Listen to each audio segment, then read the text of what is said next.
So today in our readings, one might say that they don't seem very joyful, but actually they should bring us joy.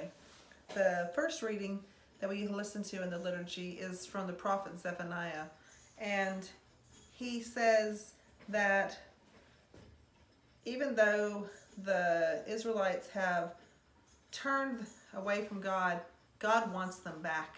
He wants them to ask for forgiveness and come back. And so he says, this is a time that you should be joyful and not ashamed to come back to God. And this message carries on through into the Psalm today, Psalm 34, where again, the psalmist says, be radiant with joy. Do not be ashamed so much that you won't ask for forgiveness. You won't ask to turn back to God and do God's will. And so, God is so loving and merciful. He wants to help us. And so whenever we have opportunity to turn back to God, believe me, God and his angels are singing in heaven and joy that they have had a repentant soul. And so in the gospel reading today is from Matthew chapter 21, and it's about the two sons where the father has asked the first son, will you do this task for me? Will you follow my will? And the son says no, and then he decides to do it anyway. And then the second son, the father goes to and says, will you do this for me? And he says, yes, Father, I'll do it for you. And then he doesn't follow through. And I thought to myself, I have met a lot of people over the years who have had a hard childhood, who come to me as adults or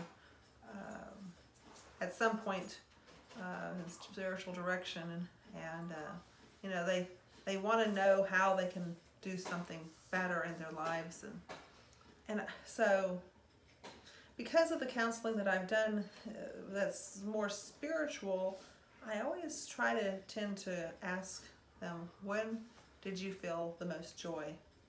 And there's always at least something, even in a very difficult life, where you can remember some joyful moment. And I tell them to try to remember back to that and know that God wants them to have that joy all the time. We can have the same experience, maybe abuse as a child, and so say we have two people who have been through the same experience and they grow up, and you can choose your path, right? You can choose, am I going to live a life of joy, or am I going to live a life where I'm self-pitying and want others to take care of me? And I think that what I have seen is that those who decide to be self-pitied and to find ways to blame the world for their troubles, they're not very happy. They're not very joyful, and they can't ever seem to find that joy.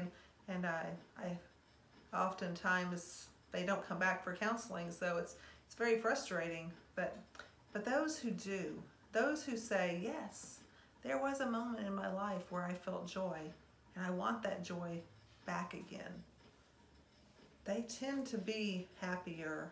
And even if they don't walk the path of God exactly like God wants them to, they still can find some joy in their lives and know that God's with them, even if it's just in little small ways.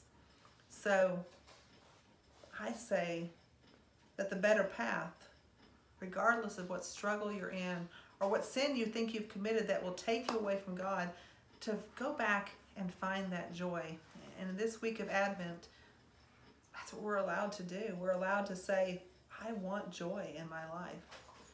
So think about that, and how joy can bring you so much more blessings than not having joy, and how you can change that for yourself. Because really it's up to you. God's given you opportunities. Try to find how you can make that possible. So God bless you.